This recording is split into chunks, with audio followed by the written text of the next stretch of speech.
Hello hello mike check. हाँ भाई, क्या सभी का ऑडियो वीडियो क्लियर है? क्या सभी को ऑडियो वीडियो क्लियर है? Very very very very good evening सभी को। क्या हाल चाल सभी के? कैसे है सभी? Very good evening, very good evening. हम भी मस्त है, मजे में।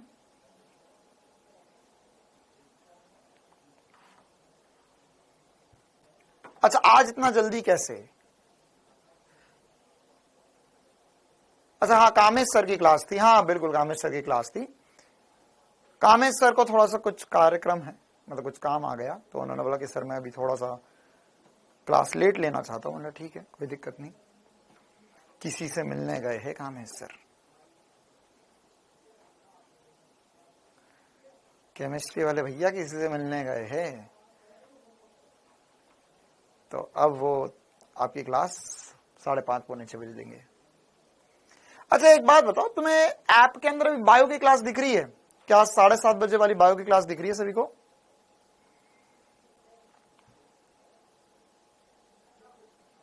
आज G20 है। हाँ आज G20 है, दिख रही है। चलिए ठीक है, ओके ठीक है, फिर शो हो रही है। ठीक है ठीक है ठीक है। तो बायो की क्लास का टाइम वही रहेगा, फिजिक्स और केमिस्ट्री क्लास का टाइम इंटरचेंज किया हमने बस।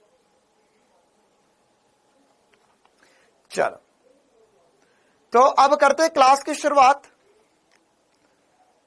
आज हम लेक्चर नंबर 3 पर आ चुके हैं, द्रव्यमान केंद्र और संघटन पर। आज हमें बस इसमें द्रव्यमान केंद्र जो हम पढ़ रहे थे उसमें थोड़े से और उदाहरण हमारे रह गए थे पिछली क्लास में, वो डिस्कस करना है।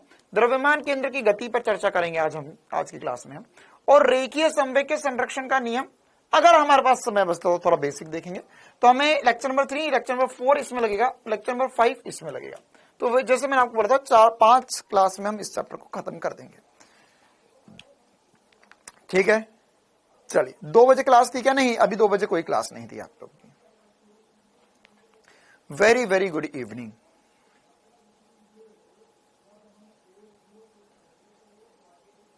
दो 2023 का नीट का क्वेश्चन कराओ। हाँ इजी क्वेश्चन था, कोई दिक्कत नहीं, वो भी हम करवा देंगे। बाकी पहले हम हमारे वाले जो क्वेश्चन है वो कर लेते हैं। चलो तो करते हैं क्लास की शुरुआत। हमने आज द्रव्यमान केंद्र पर ही और चर्चा करनी है। तो पिछली क्लास में मैंने आपको कुछ बहुत सारी बातें बता दी थी द्रव्यमान केंद्र। अच्छा पहले तो ये बताओ तो भाई कितनों ने ईमानदारी से पिछली क्लास जो हुई थी उसको रिवीजन किया? इंडिया का नाम भारत हो गया, बहुत बढ़िया। तुम्हारा भी नाम बदल दे क्या हम?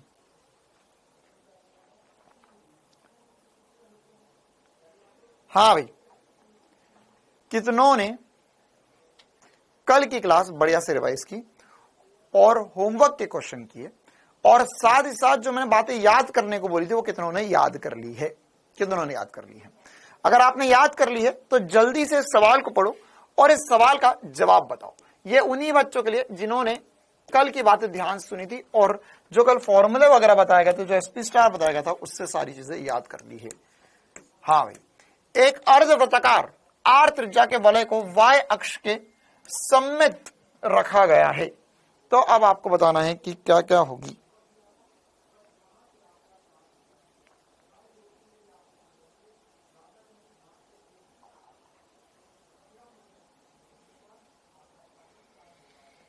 हाँ भाई, तो अब हमें बताना है कि इसमें द्रव्यमान केंद्र की निर्देशांक क्या होंगे।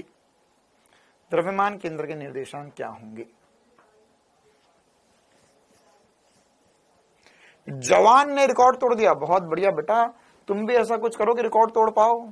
जवान के रिकॉर्ड कब तक तोड़वाओगे?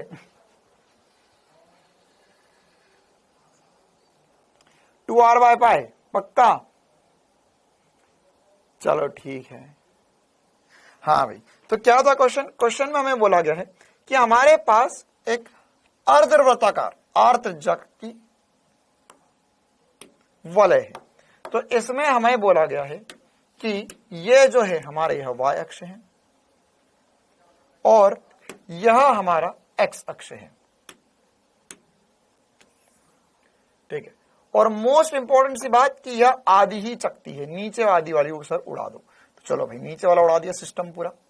तो अब हमारे पास क्या बचा है सर, अब हमें इसका द्रव्यमान केंद्र ज्ञात करना है। तो द्रव्यमान केंद्र हमें पता है सर कि अगर हमारे पास अर्धवृत्ताकार चकती होती है या वलय होती है, इसका द्रव्यमान केंद्र नीचे से 2r बटा पाई पर होता है, 2r बटा पाई पर होता है। तो अगर 2r बटा पाई पर होगा, कल टेस्ट आएगा, हाँ बेटा कल टेस्ट होगा, 2r बटा पाई पर होगा, तो हम यहां पर बोल सकते हैं यह इसका केंद्र होगा 0,2r बटा पाई पर, 0,2r बटा पाई पर होगा कि x अक्ष में 0 है, y अक्ष में 2r बटा पाई है। चलो बहुत ही बढ़िया, मैक्सिमम बच्चों ने सही जवाब बताया है। अच्छा, एक और मजेदार सवाल है, एक और मजेदार सवाल है जो आपको होमवर्क में डाला गया था और बहुत सारे बच्चों को डाउट गया होगा। क्या ये वाला सवाल कल के होमवर्क का सॉल्व किया? 1 ग्राम, 2 ग्राम, 3 ग्राम द्रव्यमान के 3 कण निकाय, द्रव्यमान के 3 कण निकाय का द्रव्यमान केंद्र एक निर्देशी तंत्र के मूल बिंदु पर लिया जाता है। अच्छा, 4 ग्राम द्रव्यमान के चौथे कण की स्थिति सदिश क्या होगी जब निकाय का द्रव्यमान केंद्र 1,2,3 पर है और हमें बोला गया है कि यहां पर इस पूरे यह जो द्रव्यमान केंद्र तो जो है निकाय का हमें बोला गया है कि सदिश जब 4 कण निकाय का द्रव्यमान कण बिंदु 1,2,3 पर स्थित है, alpha i cap plus 2 j cap plus 3 k cap, जहां अल्फा एक नियतांक है तो अल्फा का मान क्या होगा ये बताना है। तो एक होमवर्क में ये बढ़िया सा सवाल था। केमिस्ट्री की क्लास होगी बेटा, इसके बाद में केमिस्ट्री की क्लास होगी आपकी, ठीक है। तो क्वेश्चन में क्या बोलना चाह रहा है, क्वेश्चन में बोल रहा है कि हमारे पास 3 द्रव्यमान है, 1 ग्राम, 2 ग्राम, 3 ग्राम, इनका द्रव्यमान केंद्र कहां पर आ रहा है? इनका द्रव्यमान केंद्र मूल बिंदु पर आ रहा है। सबसे पहले बोला है इनका द्रव्यमान केंद्र मूल बिंदु पर आ रहा है, तो यह मूल बिंदु है। यहां पर कितना द्रव्यमान रखा हुआ है सर? यहां पर 1 ग्राम, 2 ग्राम और 3 ग्राम। क्यों? क्योंकि द्रव्यमान केंद्र कहां होता है? जहां पर मैं सारा द्रव्यमान उठाकर रख लूं, तो 1 ग्राम, 2 ग्राम, 3 ग्राम के द्रव्यमान जो है वो यहां पर रखे गए हैं। 1 ग्राम, 2 ग्राम, 3 ग्राम के द्रव्यमान जो है यहां पर रखे गए। तो टोटल द्रव्यमान जो यहां पर रखा गया है वो 6 ग्राम रखा गया है। कितना रखा हुआ है? 6 ग्राम रखा हुआ है। अब बोला है कि 4 ग्राम द्रव्यमान के चौथे कण का स्थिति सदिश दिया गया है। क्या दिया गया? यह स्थिति सदिश जब 4 कण निकाय का द्रव्यमान केंद्र जो है वो यहां पर आ रहा है। मतलब आपको बोला गया है कि इस पूरे निकाय का जो द्रव्यमान केंद्र होगा, द्रव्यमान केंद्र जो होगा, निकाय का द्रव्यमान केंद्र जो होगा वो कहां पर है? वो है 1,1,2,3 पर होगा। कहां पर होगा? 1,2,3 पर होगा, ठीक है। अब यहां पर इस कंडीशन में अगर यह 1,2,3 पर है तो इस कंडीशन में हमारे पास यहां पर यह पूरे निकाय का द्रव्यमान केंद्र है। और बोला है कि जो 4m द्रव्यमान है वो कहीं पर रखा है। 4g द्रव्यमान जो है, एक तरीके से 4g लिखना चाहिए, वह द्रव्यमान कहां रखा गया है? Alpha i cap plus 2 j cap plus 3 k cap पर यहां पर रखा गया है। क्लियर है मामला? तो अब इस कंडीशन में हमें क्वेश्चन को कैसे हल करना होगा, इसके अनुसार हमें क्या दिया गया? देखो हमें बोला गया है, फिर से देख लेते हैं। एक 6 ग्राम द्रव्यमान है, ये 1,2,3 को मैं हटा रहा हूं, जिसका केंद्र 0,0,0 पर है क्योंकि यह मूल बिंदु पर है। और ये वाला जो द्रव्यमान है वो रखा हुआ है alpha i cap plus 2 j cap plus 3 k cap. क्या मैं इसको लिख सकता हूं? यह जो बिंदु होगा वो अल्फा, 2 अल्फा, 3 अल्फा है इसके निर्देशांक। इसके निर्देशांक हमें दिए गए और सेंटर ऑफ मास के निर्देशांक भी दिए गए। हमें अल्फा का मान बताना है। तो कैसे करेंगे? हम लिखेंगे सर एक्सियम जो होता है वो होता है m1x1 प्लस m2x2 बटे में m1 प्लस m2। वैसे मेरे पास 4 द्रव्यमान है लेकिन मैं उन्हें 2 ही मान चुका हूं, मैंने उन्हें 2 ही बना लिया है। क्यों 2 द्रव्यमान बना लिया मैंने 4 द्रव्यमान को? क्योंकि यहां पर यह चक्कर है सर कि एक 6 ग्राम का द्रव्यमान है, ठीक है। यहां पर तीनों को मिलाकर मैंने 6 ग्राम मान लिया इंटू 0 प्लस ये वाला जो द्रव्यमान मैंने 4 ग्राम का वो रखा हुआ है अल्फा पे बटे में 6 प्लस 4। अच्छा, अब सेंटर ऑफ मास x का कहां पर है सर? 1 पर, तो 1 बराबर होगा, ये तो 0 हो गया, प्लस 4 अल्फा बटे में 4 प्लस 6 प्लस 4, ये हो जाएगा 10, ये 10 इस तरफ जाएगा, ये यहां पर भी आप काट सकते हो, जाएगा 2, ये हो जाएगा 5, तो ये 5 ऊपर चले जाएगा, 2 नीचे आ जाएगा, ये बराबर हो जाएगा अल्फा के, ये किसके बराबर हो जाएगा? अल्फा के। आई बात समझ में? तो यहां पर यह 5/2 अल्फा की वैल्यू आएगी। विकास कुमार, क्या हो गया तुझे?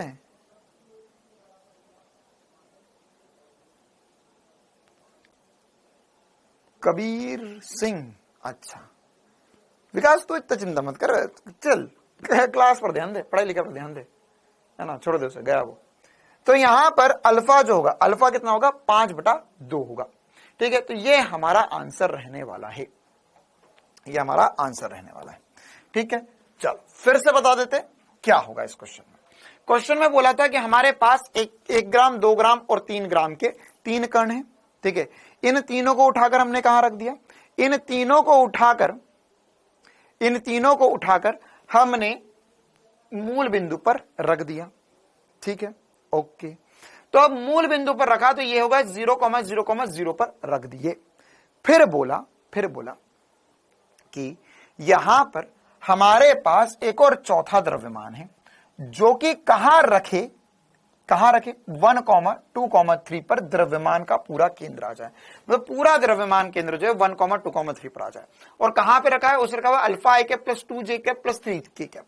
तो इसमें आपको बस उलझाया गया है, है ना। आपको इधर की बातें बोली गई है, ठीक है। 6 कहां से आया? 6 जो होगा 1 ग्राम, 2 ग्राम और 3 ग्राम, इनका योग करके हम 6 ग्राम लेकर आ गए, वो तीनों के तीनों मूल बिंदु पर रखे। अब आई जे के जो था उसको हमने क्या कर दिया? उसको हमने आई कैप जे कैप के कैप को हमने एक्स वाई जेड निर्देशांक के रूप में लिख दिया। तो अल्फा, 2 अल्फा और 3 अल्फा, ठीक है।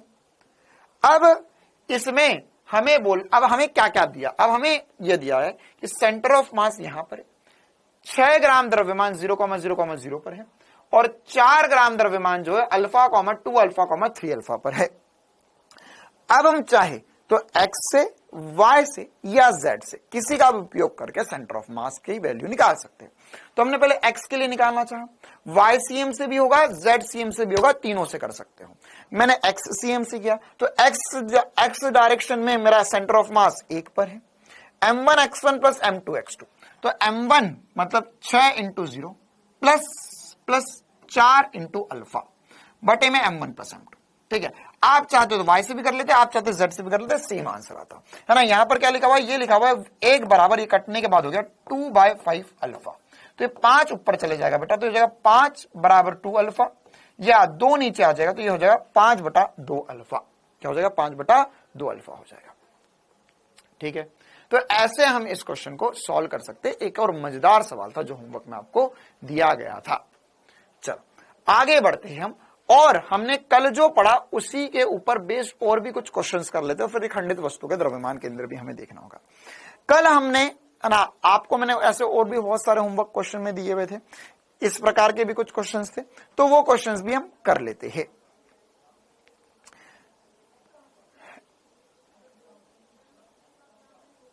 आई जे के का कुछ नहीं करना है बेटा, उसको हमने एक्स वाई जेड के पदों में लिख लिया है। सर्कुलर मोशन से कितने क्वेश्चंस आएंगे टेस्ट में? सर्कुलर मोशन से आएंगे 15 सवाल के करीब आएंगे टेस्ट में, 15 से 20 सवाल के करीब सर्कुलर मोशन में आएंगे। हाँ, आप सभी को RM3 दिया जा रहा है, आप सभी को RM3 भी मिलेगा, आप वहां से भी पढ़ सकते हो।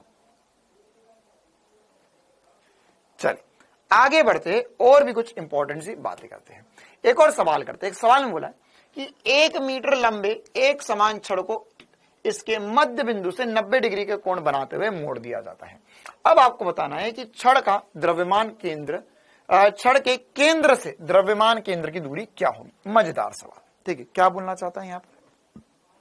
यह बोलना चाहता है कि हमारे पास एक छड़ थी, उस छड़ को एल आकार में मोड़ दिया, 90 डिग्री में तो एल आकार बन गया,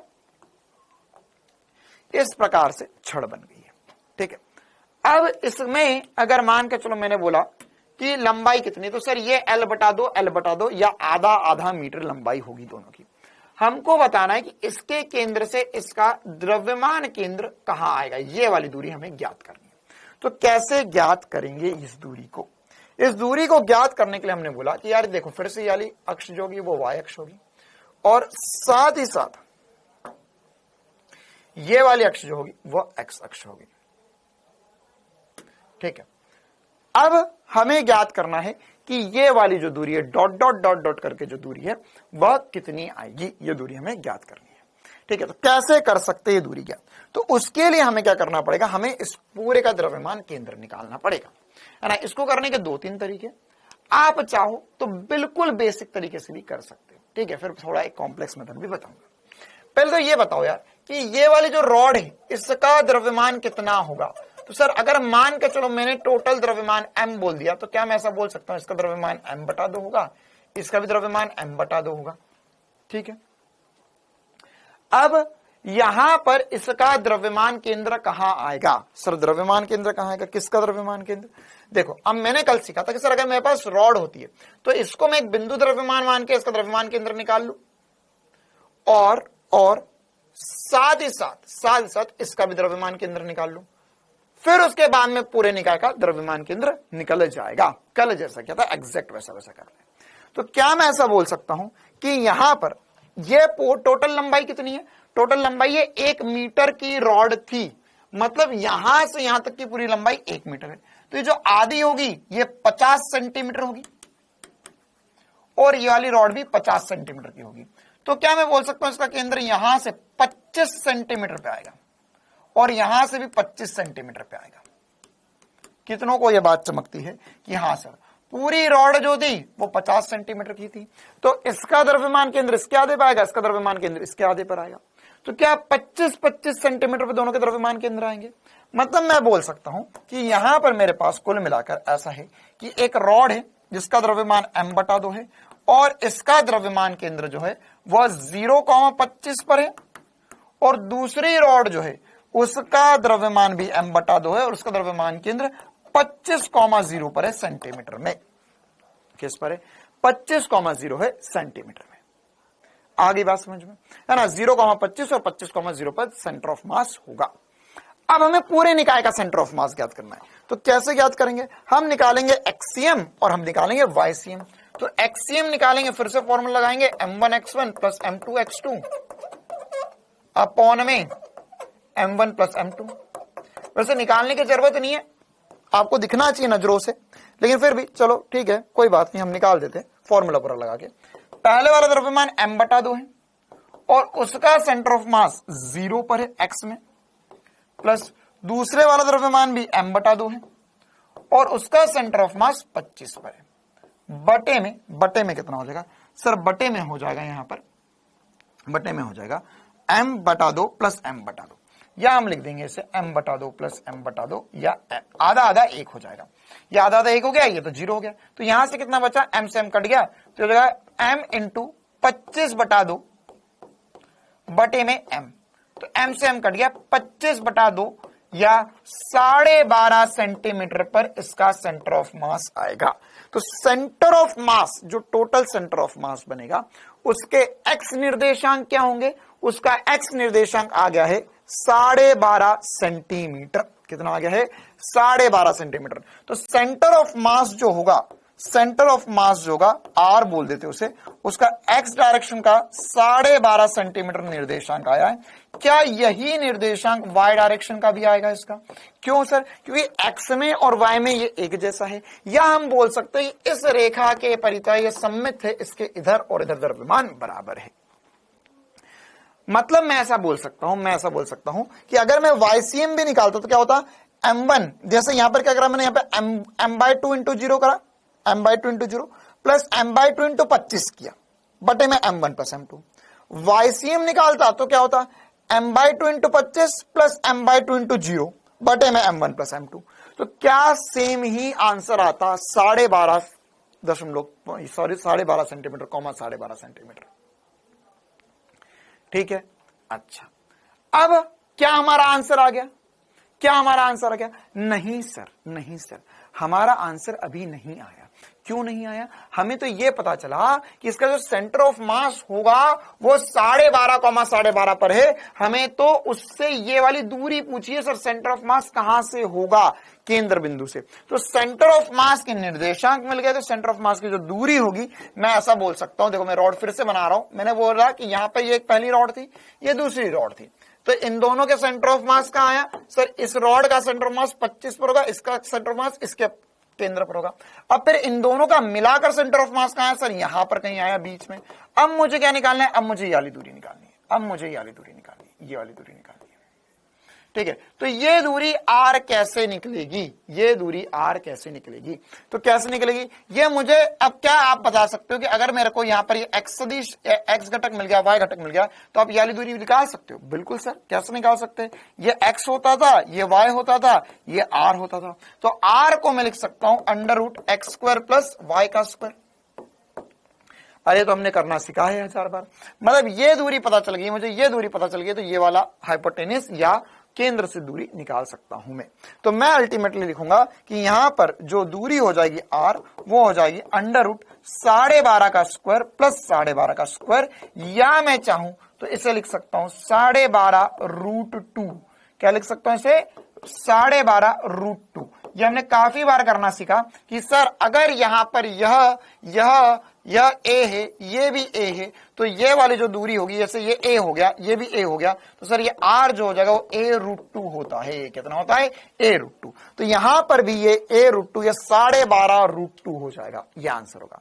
तो 12.5 इंटू √2, तो वह कितना होगा? वो 17.5 के करीब आएगा, है ना। 1.4 से गुणा करेंगे तो लगभग 17.5 के करीब आना चाहिए, 17.7 के। एक बार करके देख लो आ रहा है कि नहीं,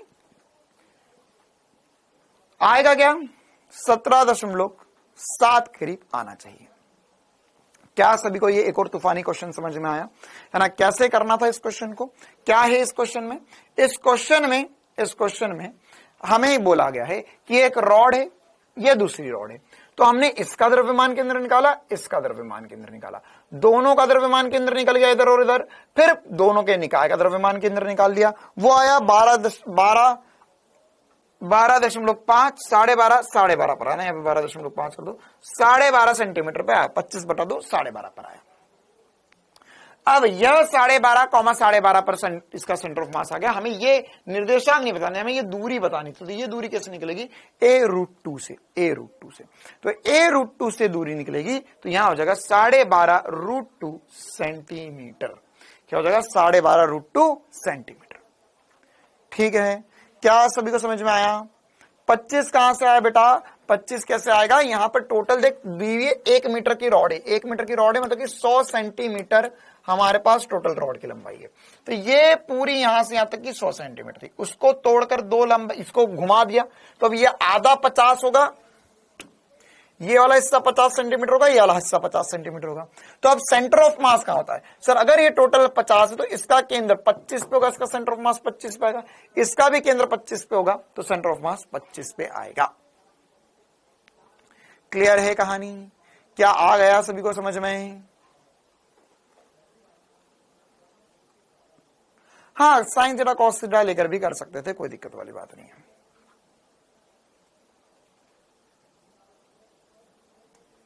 चलो, अब इसके अलावा इसमें एक और फॉर्मूला भी होता है। क्या फॉर्मूला होता है उस पर भी हम थोड़ी सी चर्चा कर लेते हैं। ठीक है, इसमें एक फॉर्मूला होता है, वैसे यार वाला फॉर्मूला बताने का मतलब नहीं, आप इसी से करो तो ज्यादा बेहतर है, लेकिन एक फॉर्मूला होता है, उसमें क्या बात होती है कि अगर मान के चलो आपके पास, कंफ्यूज मत होना, बस मैंने बेसिक पूरा बता दिया आपको। मान के चलो आपके पास 2 रॉड है, ये एक रॉड है, ये दूसरी रॉड है। ठीक है, तो इन दोनों का द्रव्यमान केंद्र हम कैसे निकाल सकते हैं? तो उसका डायरेक्ट फॉर्मूला भी है, ठीक है। तो डायरेक्ट फॉर्मूला क्या कहता है कि अगर मैं यहां पर इसका द्रव्यमान केंद्र मान रहा हूं, यहां पर इसका कहीं ना कहीं द्रव्यमान केंद्र आएगा, और इस रॉड के मध्य अगर कोण जो है, इस रॉड के मध्य जो कोण है वो थीटा दिया हुआ है, थीटा कोण है, जैसे यहां पर हमारे पास थीटा की वैल्यू कितनी है, हमारे थीटा की वैल्यू यहां पे 90 डिग्री होगी, थीटा की वैल्यू कितनी होगी 90 डिग्री होगी। तो इसका जो द्रव्यमान केंद्र आएगा, इसका जो द्रव्यमान केंद्र आएगा वह कैसे निकाल सकते हैं हम। Hello hello mike check, class चल रही है सभी की? ये बच्चा क्यों बार बार लिख रहा है? क्लास चल रही है सभी की? हाँ भाई, तो यहां पर इसका जो द्रव्यमान केंद्र आएगा, किसका द्रव्यमान केंद्र, मतलब कि यहां से यह केंद्र से द्रव्यमान केंद्र की जो दूरी आएगी उसका डायरेक्ट फॉर्मूला है हमारे पास, है ना, उसका डायरेक्ट फॉर्मूला है। लेकिन ये फॉर्मूला लगाओ उससे पहले ये बेसिक भी कर लो तो ज्यादा अच्छा होता है। तो वो फॉर्मूला क्या होता है कि अगर मान के चलो, ध्यान समझना, ये लंबाई एल है, ये लंबाई एल है, मतलब हमारे क्वेश्चन के हिसाब से 50 सेंटीमीटर 50 सेंटीमीटर हमारी लंबाई होगी। क्या होगी? हमारी लंबाई होगी। ठीक है, तो यहां पर हम लिखेंगे कि ये जो दूरी होगी आर, ये जो दूरी होगी आर, वो होगी L by 2 cos theta by 2। एक minute, L by 2 cos theta by 2, L by 2 cos theta by 2 formula बनेगा। ठीक है, मतलब क्या होगा इसमें कि यहां पर अगर एल कॉस थीटा बाय 2, जैसे हमारा कॉस कितना है 90 डिग्री है, तो कॉस थीटा बाय 2 वैल्यू रख दो, उससे भी आप ये वाले क्वेश्चन को कर सकते थे, डायरेक्ट कर सकते थे। ठीक है, जैसे क्या होगा, यहां पर हमने जो फॉर्मूला पढ़ा इसके अनुसार अगर इस क्वेश्चन को करते हम, तो एल की वैल्यू हमारे पास कितनी है, एल की वैल्यू सर 50 सेंटीमीटर। कितनी है? 50 सेंटीमीटर। अच्छा 50 नहीं, ये cos थीटा बाय 2 ऊपर आना चाहिए मेरे हिसाब से, है ना। एक बार थोड़ा सा मैं सॉल्व कर देता हूँ कि ये सॉल्व करना पड़ेगा वरना। एक मिनट, तो यहां पर हो जाएगा 50/2 इंटू, हाँ सही है, cos 90/2। ठीक है, तो इसको डायरेक्ट कर सकते थे, हो जाएगा 25 इंटू cos 45। तो cos 45 को हम लिख सकते थे 1/√2।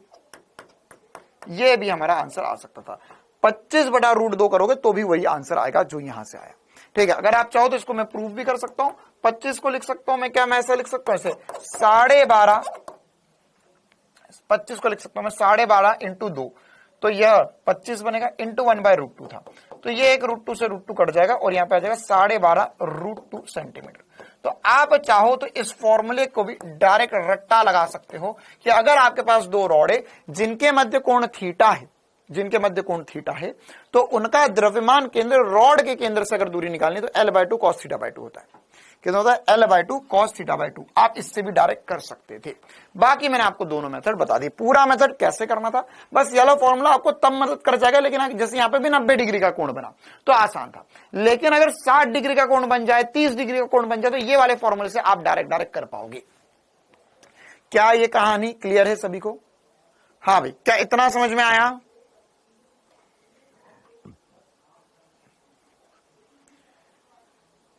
ये वाला फॉर्मूला सभी को समझ में आया? थम्स अप कर दो एक बार जल्दी से। रॉड का वेट देने की जरूरत नहीं है, रॉड का द्रव्यमान समान ही होगा, ये भी mm या भी m/2 समान द्रव्यमान ही होगा, एक समान रूप से द्रव्यमान वितरित है रॉड में, तो उसे वेट देने की जरूरत नहीं है उसमें।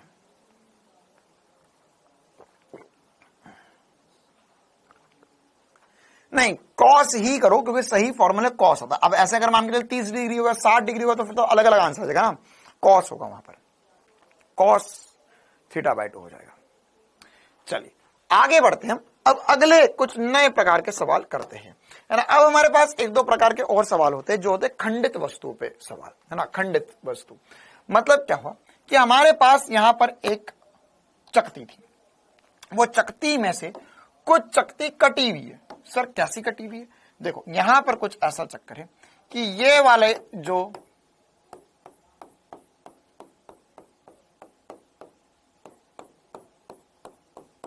देखो भाई, ये वाली जो चकती है उसमें से ये भाग कटा हुआ है।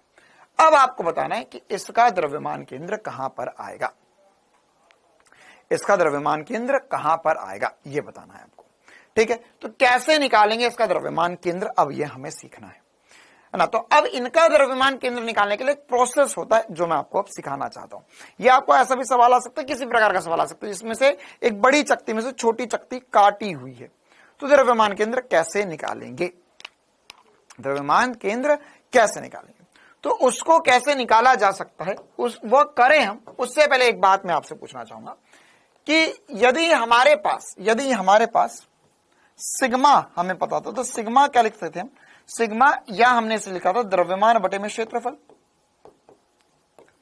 द्रव्यमान बटे में क्षेत्रफल हम कर चुके। तो अगर द्रव्यमान बटे में क्षेत्रफल हम कर चुके हैं, तो क्या मैं ऐसा लिख सकता हूं कि अगर मेरे पास एक चकती है, तो इस चकती में से एक चकती उड़ा दी गई है, तो क्या मैं ऐसा बोल सकता हूं कि सर जो उड़ाई चकती है उसका भी जो द्रव्यमान घनत्व होगा या क्षेत्रीय घनत्व जो होगा, उसका क्षेत्रीय द्रव्यमान घनत्व वो समान ही होगा, है ना। ये एक तरीके से ऐसी बात है कि मान के चलो मेरे पास एक बाल्टी भर के पानी है, उसमें से मैंने एक गिलास पानी निकाल लिया, तो क्या जो घनत्व उस पानी का और जो घनत्व मेरे हाथ में पानी है उनका घनत्व सेम होगा या अलग अलग होगा, सेम होगा या अलग अलग होगा। खंडित मतलब टूटा हुआ, उसमें से हाँ डिस्ट्रॉय कर दिया ना, उसके अंदर से टुकड़ा काट दिया। तो क्या मैंने जो पानी निकाला हाथ में, मेरे गिलास में जो पानी है और जो बाल्टी में पानी था, उनका घनत्व समान होगा, द्रव्यमान अलग अलग होगा, घनत्व इकाई आयतन में जो पानी होगा या पानी का जो द्रव्यमान होगा वो सेम होगा। तो वैसी ही बात है कि यहां से भी अगर मैंने एक टुकड़ा तोड़ दिया, तो अगर मेरे पास एक बड़ा कार्डबोर्ड था, उसमें से एक छोटा कार्डबोर्ड मैंने काट दिया, तो ये दोनों कार्डबोर्ड तो सेम ही है, घनत्व तो सेम ही होगा। तो मैं यहां पर लिख सकता हूं कि सर इसका एरिया इंटू घनत्व बराबर होगा द्रव्यमान के। ये क्यों सिखा रहा हूं मैं, क्योंकि अब अगर हमें आगे द्रव्यमान केंद्र निकालना है, तो हमें यह पता करना होगा कि जो वस्तु काट दी है या जो रिंग काटी है या जो हमने डिस्क काटी है, उस डिस्क का द्रव्यमान कितना होगा, उस डिस्क का द्रव्यमान कितना होगा, यह पता करना होगा। तो अच्छा, क्या मैं एरिया को ये लिख सकता हूं, एरिया होगा 4 पाई आर स्क्वायर होता है इंटू सिग्मा बराबर होगा द्रव्यमान के, एम द्रव्यमान के बराबर होगा। तो क्या मैं बोल सकता हूं, देखो 4 पाई कांस्टेंट है, सिग्मा द्रव्यमान घनत्व तो इसके लिए सेम है, तो क्या मैं यहां से बोल सकता हूं द्रव्यमान समान उपाधि है त्रिज्या के वर्ग के, द्रव्यमान समान उपाधि है त्रिज्या के वर्ग के। कितनों को यह बात समझ में आई, द्रव्यमान समान उपाधि है त्रिज्या के वर्ग के, त्रिज्या के वर्ग के, द्रव्यमान समानुपाती है त्रिज्या के वर्ग के। तो इसका मतलब यह हुआ कि अगर मान के चलो मैंने बोला बड़े वाले की त्रिज्या r है और उसका द्रव्यमान m है, छोटे वाले की त्रिज्या r बटा 2 है, तो उसका द्रव्यमान m बटा 4 हो जाएगा, क्योंकि त्रिज्या के वर्ग के समानुपाती है, त्रिज्या के वर्ग के समानुपाती है। आ रही बात समझ में? अरे भाई, ये अभिनीत अवस्थी को कोई क्लास में ना, किसका कौन सा बैच है, शायद बैच में नहीं, इसमें कि कोई लिख दो ये अभिनीत अवस्थी को जो बार बार कमेंट कर रहा, आवाज नहीं आ रही, क्लास रुक गई, इसको लिख दो क्लास चल रही है, आवाज भी आ रही है, तेरे कान खराब है और तेरा मोबाइल खराब है, हम सबका ठीक है। एक बार कोई कमेंट करके बता दो, है ना, बेचारा बहुत परेशान हो रहा है, कहीं डिप्रेशन में ना आ जाए, तो पता चले कि बाद में लिख दे कि भैया एसपी सर की वजह से मैं बहुत डिप्रेशन में हूं, इनकी क्लास नहीं चलती है। बोलो क्लास चल रही है, तेरे अंदर समस्या है, हमारा सब कुछ ठीक है। देखो भाई, तो अगर मैं बोलूं कि द्रव्यमान जो है त्रिज्या के वर्ग के समान उपाती है ना, क्या है, समान उपाती है। तो अगर यह समान उपाती है, तो यहां पर मैं ऐसा बोल सकता हूं कि अगर बड़ी वाली त्रिज्या, देखो ऐसा समझो, अगर इसकी त्रिज्या r है, इसकी त्रिज्या r है, इसका द्रव्यमान m है, तो क्या मैं बोल सकता हूं कि यदि इसकी त्रिज्या r बटा 2 है, तो इसका द्रव्यमान m बटा 4 होना चाहिए। कितनों को यह बात समझी? यहां पर m बटा 4 द्रव्यमान होगा। क्या होगा यह? हाँ, यह 4 पाई आर स्क्वायर जो होगा, है ना। अच्छा, 4 और 4 लिखने की जरूरत नहीं, pi R square, extremely sorry, pi R square होगा, चकती का द्रव्यमान होगा, चकती का द्रव्यमान होगा पाई आर स्क्वायर होगा। ठीक है, अगर मैं एक गोला लेता, ठोस गोला लेता, 4 पाई आर स्क्वायर इसका क्षेत्रफल होता, लेकिन अगर चकती लिखना तो पाई आर स्क्वायर होगा।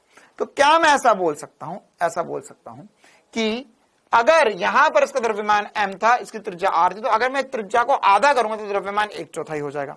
अगर मैंने त्रिज्या को r बटा 3 त्रिज्या का उसमें से एक वृत्त निकाल लिया, एक चक्ति निकाल ली, तो उसका द्रव्यमान m/9 हो जाएगा। क्या मैंने r/16 का निकाल लिया, तो ये SP स्टार सिखा रहा हूं एक तरीके से आपको, क्योंकि यही आगे चल के सवाल को बहुत आसान बनाएगा आपके लिए ये बात, क्योंकि आधी दुनिया तो इसी में परेशान है कि कितना द्रव्यमान कट गया। आधी दुनिया इसी में परेशान है कि कितना द्रव्यमान कट गया। तो अगर r/4 त्रिज्या अगर हमने काटी तो कितना द्रव्यमान काट दिया। r/4 त्रिज्या का एक चक्ति उसमें से निकाल ली हमने, तो कितना द्रव्यमान कटा, कितना द्रव्यमान कट गया, कितना द्रव्यमान कट गया, m/16। बिल्कुल सही बात, कितना कट गया, m/16 कट गया। क्लियर है मामला। तो ये छोटी छोटी सी बातें हमें पता होनी चाहिए। चलिए अब एक बार सवाल पढ़ते हैं हम। सवाल में कैसा बोला जाएगा, सवाल में ये सब कुछ आपको बेसिक कंसेप्ट समझा दिया। सवाल में बोला जाएगा, धातु की एक समान चादर से r त्रिज्या का चक्ति काटा गया है। मतलब r त्रिज्या की एक चक्ति काटी, एक बहुत बड़ी चादर थी जिसमें से r त्रिज्या की चक्ति काटी। अब वृत्त में से r/2 त्रिज्या का एक वृत्ताकार छिद्र इस प्रकार काटा गया है कि यह छिद्र परिधि को स्पर्श कर रहा है। बिना कटे हुए मूल चक्ति के केंद्र से द्रव्यमान केंद्र की दूरी ज्ञात कीजिए। ठीक है, क्या बोला है क्वेश्चन में? क्वेश्चन में बोला है कि हमारे पास एक बहुत बड़ी चादर थी जिसमें से हमने एक वृत्ताकार चक्ति काटी ना, बोला हुआ है आर त्रिज्या का हमने एक r त्रिज्या की एक वृत्ताकार चक्ति काट ली। ठीक है, अब इसमें भी हमें शांति नहीं मिली, इसमें भी हमें शांति नहीं मिली, यह काटी। फिर उन्होंने बोला कि नहीं, इसमें से फिर एक और चक्ति उड़ा दी, फिर एक और चक्ति उड़ा दी। ओके सर, और ये जो चक्ति उड़ाई है वो कुछ ऐसी उड़ाई है, यहां पर ये जो चक्ति उड़ाई है वह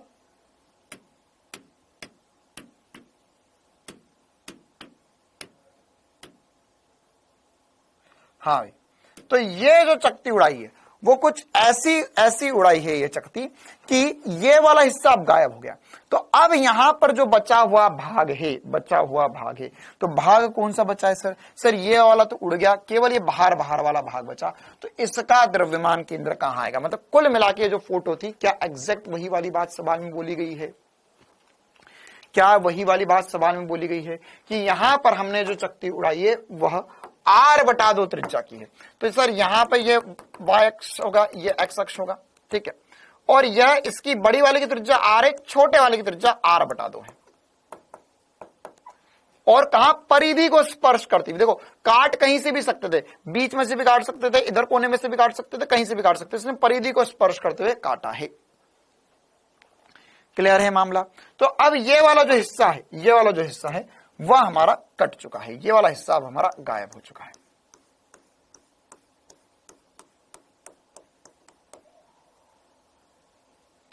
अब अगर ये वाला हिस्सा कट चुका है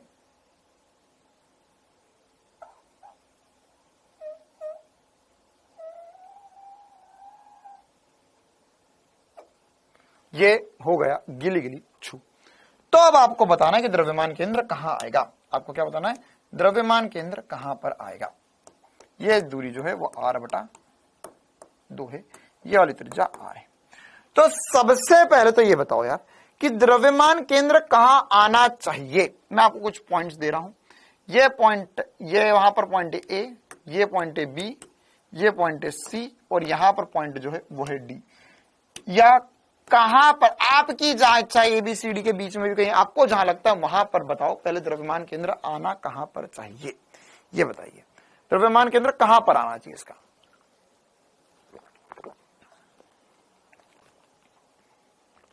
कहां पर आना चाहिए? बिल्कुल सही बात, इसका द्रव्यमान केंद्र सर जो उड़ा दिया हिस्सा उससे पीछे की ओर आना चाहिए, है ना? कहां आना चाहिए? पीछे की ओर आना चाहिए। ठीक है, ओके। अब बी बिंदु पे इसका द्रव्यमान केंद्र आएगा, तो कैसे निकालेंगे? मतलब बेसिकली हमें क्या पूछा है उसने? हमें पूछा है कि अगर बी बिंदु पर द्रव्यमान केंद्र है, इसका सेंटर ऑफ मास जो है सर वो यहां कहीं पर इसका सेंटर ऑफ मास आया है। तो यह जो सेंटर ऑफ मास है, ये जो सेंटर ऑफ मास है, इसकी इस केंद्र से दूरी कितनी है, ये वाली दूरी उसने पूछी है। तो इसको हम x बोल देते, कुछ दूरी को x बोल देते। तो अब ये कैसे निकालेंगे, देखो इसको निकालने का कंसेप्ट क्या होता है ना। अब हम एक और बार कंसेप्ट समझ लेते हैं। हम क्या चालाकी करते हैं, हम ऐसा मानेंगे, हम ऐसा बोलेंगे देखो यार ये बना कैसे होगा। तो हमने बोला हमें नहीं पता कैसे बना होगा। तो बोले देखो हम बनाते ही कैसे बना होगा। तो अब ये हमने बोला कि ये जब बनाया गया होगा, ये जब बनाया गया होगा मतलब ये चकती कैसे कटी होगी। तो चकती ऐसे कटी होगी कि यहां पर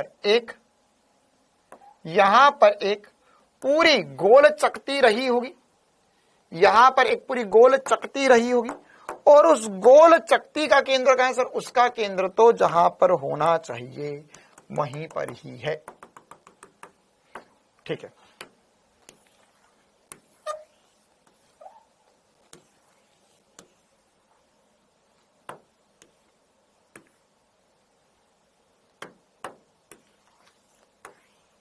देखो भाई क्या हुआ होगा, ऐसा हुआ होगा कि हमने ऐसा माना, इस चीज को समझने के लिए हमने ऐसा माना कि भाई एक ऐसा गोला था, उसका द्रव्यमान केंद्र माइनस कर दिया मैंने, यहां पे बीच में माइनस कर दिया मैंने बीच में, इसका द्रव्यमान केंद्र माइनस इसका द्रव्यमान केंद्र अगर मैं कर दूं तो मेरे पास आंसर आ जाना चाहिए। कितनों को ये बात समझ में कि अगर मैं बोलूं कि यार इसका मुझे द्रव्यमान केंद्र निकालना, तो कैसे निकालूंगा, इसका द्रव्यमान केंद्र मैं निकालना है तो m1x1, और इसमें से ये द्रव्यमान काट दिया, नेगेटिव द्रव्यमान कर दिया, इसको क्या कर दिया, नेगेटिव द्रव्यमान। इसे बोलते हैं नेगेटिव मास कंसेप्ट भी बोलते हैं, इसे क्या बोलते हैं, नेगेटिव मास कंसेप्ट। कि एक्चुअल में नेगेटिव मास तो नहीं है, लेकिन हमने बोला कि ऐसा एक नेगेटिव मास मान लो जैसे अगर मान के चलो मेरे पास ये पूरी वस्तु पॉजिटिव आवेशित होती, इसके ऊपर अगर मैं नेगेटिव आवेशित रख देता तो क्या है, बीच वाला हिस्सा गायब हो जाता, वो न्यूट्रल हो जाता। तो वैसे ही हमने माना कि यार इस पूरे में से इसको माइनस कर दूं या इसका नेगेटिव द्रव्यमान इसके ऊपर लगा दूं मैं, तो वो उड़ जाएगा। ठीक है, अच्छा तो अब वो उड़ाए हम, उससे पहले बताओ भाई कि यदि इसका द्रव्यमान m है तो इसका केंद्र कहां है, 0 पर है ये तो। ओके, इसका द्रव्यमान कितना होगा, हाँ भाई इसका द्रव्यमान कितना होगा, जल्दी से बताओ, इसका द्रव्यमान कितना होगा, जो काटा उसका द्रव्यमान कितना होगा,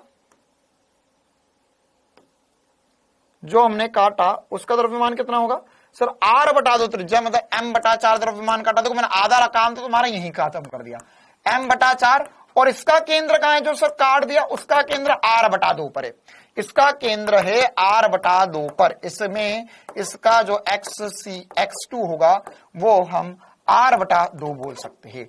इसके लिए तो x1 जो होगा वह 0 पर ही होगा। कितनों को यह बात समझ में आई, सर वो तो r बटा 2 पर है।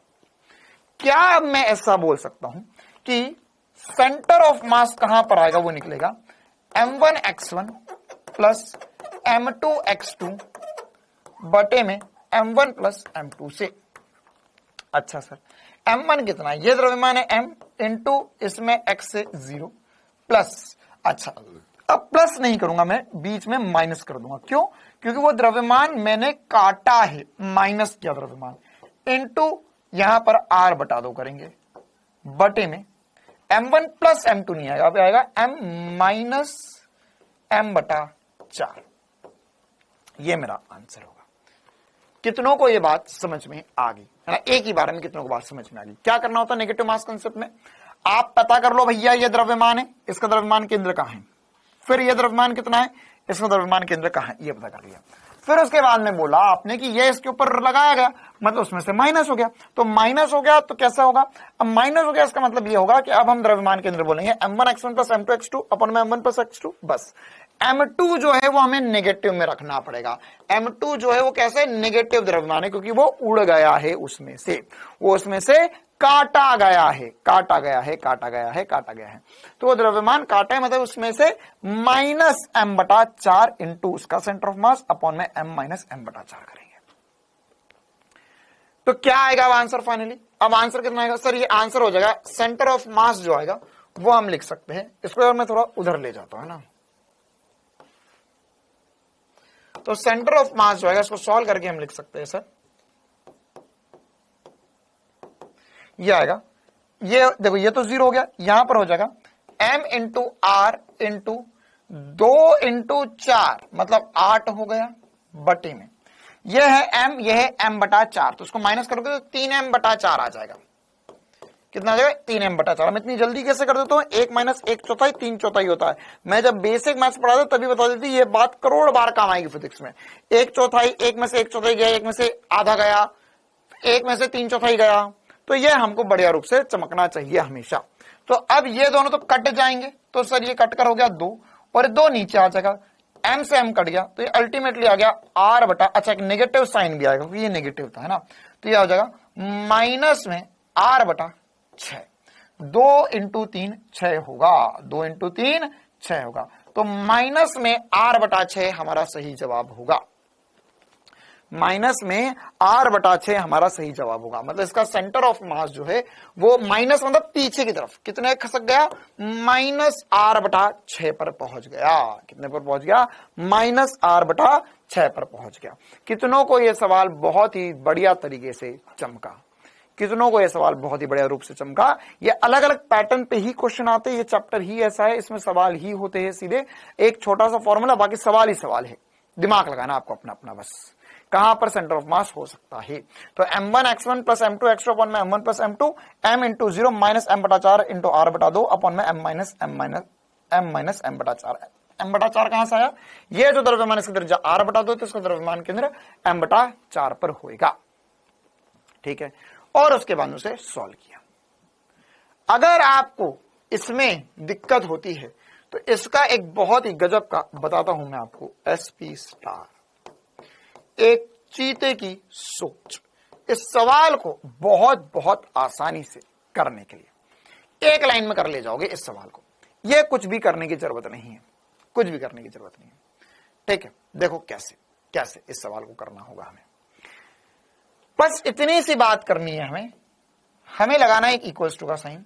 ठीक है, हमें बस ये पता करना है कि कितना द्रव्यमान बचा इंटू उसका द्रव्यमान केंद्र बराबर होना चाहिए कितना द्रव्यमान काटा इंटू उसका द्रव्यमान केंद्र।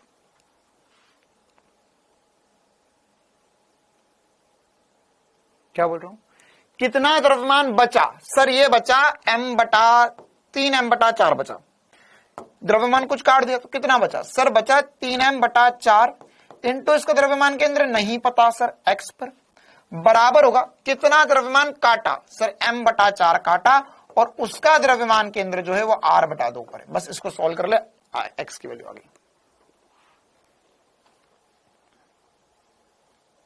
आ गई x की वैल्यू, करो सॉल्व, आंसर आ जाएगा, आंसर आ जाएगा,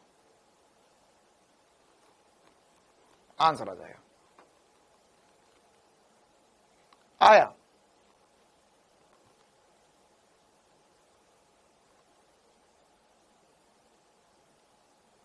आ गया मजा, आ गया मजा, उड़ गए तोते। सर ये तो बहुत ही गजब, 4 से 4 कट गया है ना, यहां पर ये 3 नीचे चल जाएगा, m से m कट गया, तो यहां से x की वैल्यू कितनी आ गई, यहां से x की वैल्यू आ गई सर, ये 3 नीचे चले गया, r बटा 6 आंसर आ गया। चलो कहानी खत्म, पैसा जम। अरे कहां लगे हो चक्कर में, क्या शॉर्टकट बता रहा हूं, क्या SP स्टार बताया है ना, वहां आंसर पॉजिटिव है क्योंकि हमने कॉमन सेंस से बोला कि सर ये सेंटर ऑफ मास पीछे की तरफ होना चाहिए। ठीक है, क्या करना है हमें, क्या करना है, द्रव्यमान, क्या करना है हमें, बचा हुआ द्रव्यमान, देख सीधी बात है, द्रव्यमान इंटू उसका सेंटर ऑफ मास कांस्टेंट होना चाहिए। ये पढ़ा था हमने पढ़ा था m1 r1 m into r constant लिखवाया था मैंने आपको, क्या हमने पढ़ा था m1 r1 बराबर होना चाहिए m2 r2 के, याद कर ऐसा कुछ पढ़ा था हमने पहले।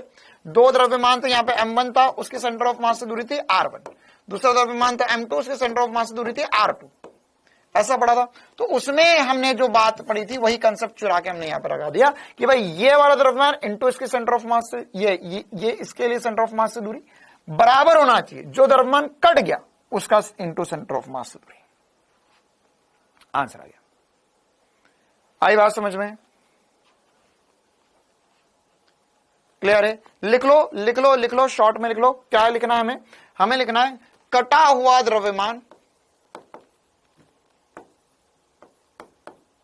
अच्छा नहीं, बचा द्रव्यमान पहले तो लिखेंगे, बचा द्रव्यमान, बचा द्रव्यमान इनटू उसका सेंटर ऑफ मास, उसका सेंटर ऑफ मास जो कि x होगा, बराबर होगा कटा द्रव्यमान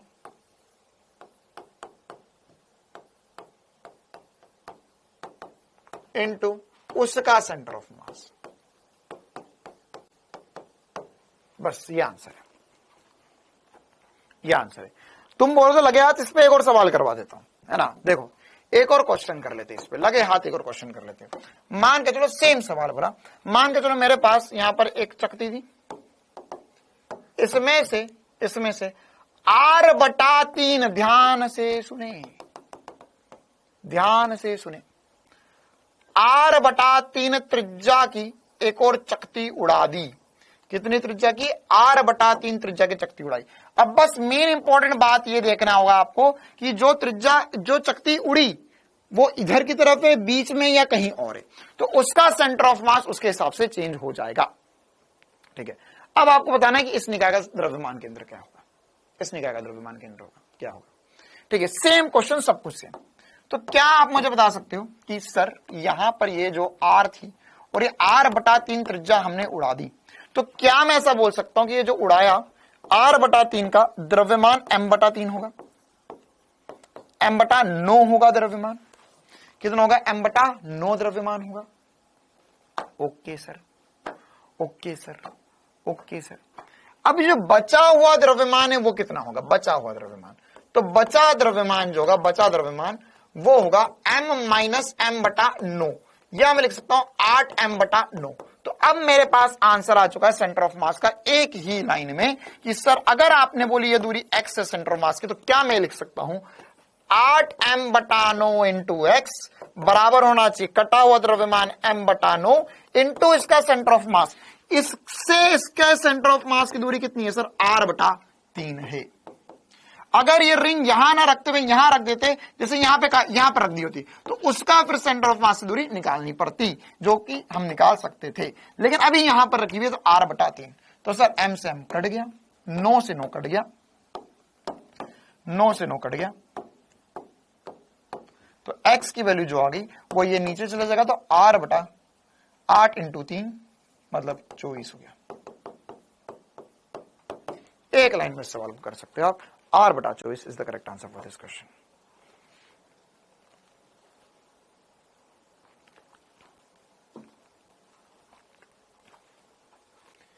क्लियर है कहानी? अब कितना भी काटे बस ऐसा ही करना है आपको, हर कंडीशन में ही करना है।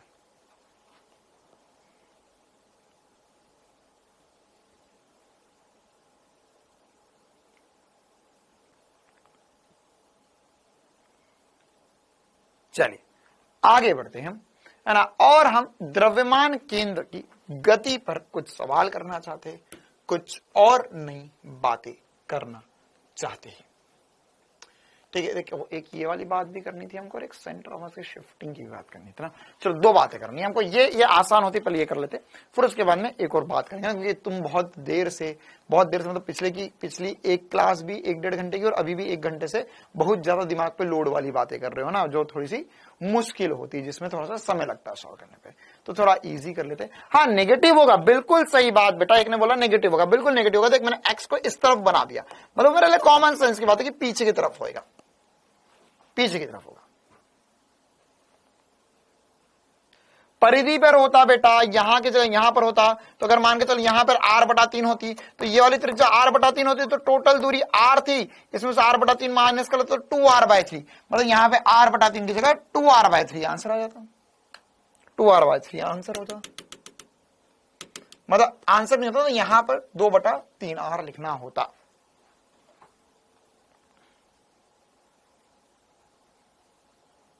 चलो आगे बढ़ते हैं, एक और प्रकार की नई बात करते हैं। बहुत हो गया अत्याचार, अब कुछ करते हैं और नहीं। तो ये सेंटर ऑफ मास में ना, सेंटर ऑफ मास निकालने वाली जो बात होती ना, उसमें यार गणित ही होता है, ज्योमेट्री होती है बस सीधे सीधे। विपिन बेटा कक्षा 10वीं की मार्कशीट, आधार कार्ड और चल यही 2 दे दे। विपिन कुमार, एक बार मैं इसकी फोटो भी खींच लूं, इसकी आईडी की फोटो भी खींच लूं, क्योंकि अगर इसने मार्कशीट नहीं दी तो कोर्स तो ब्लॉक ही करवाना पड़ेगा ना इसका। विपिन कुमार 10वीं क्लास की मार्कशीट, राज आपके लिए भी है 10वीं क्लास की मार्कशीट। जो जो पूछ रहे कि 8/9 ये m-m/9 करने पे 8/8m/9 कहां से आ गया, 10वीं क्लास की में लिख लो, भूल जाओ तो फिर बाद में है ना, मुझे मैसेज करना है 10th मार्कशीट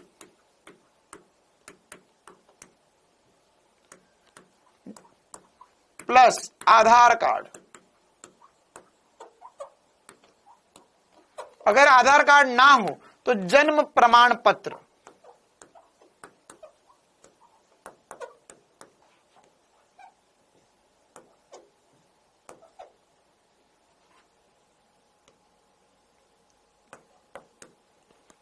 दोनों मतलब ये, हाँ ओरिजिनल की फोटो भेजनी है ना भाई, ओरिजिनल भेजना है तो ही आपको बताएंगे कि ये m/9 या 8m/9 कहां से आया। बेटा m/9 कहां से है वो तो मैंने 50 बार बता दिया कि यहां पर जब यह द्रव्यमान जो होता है वो समानुपाती होता है त्रिज्या के वर्ग के। तो यहां पर द्रव्यमान को अगर आपने या त्रिज्या को आपने अगर r/3 किया तो इसका वर्ग जो होगा वो उससे द्रव्यमान परिवर्तित होगा, तो द्रव्यमान m/9 हो जाएगा। चल ओके, 10वीं की मार्कशीट बहुत जरूरी है और अपनी ही भेजना। अच्छा, और कोई जुड़वा तो नहीं है तुम्हारा, कोई जुड़वा भाई बहन हो तो उसकी बिल्कुल ना भेजना, ठीक है नहीं, क्योंकि भाई मैंने देखे लोग जुड़वा में तो भयंकर काम होते है ना। जुड़वा भाई हो, जुड़वा बहनें हो, कोई है क्या भाई हमारी क्लास में जुड़वा? हमारे कॉलेज में थे 2 जुड़वा भाई।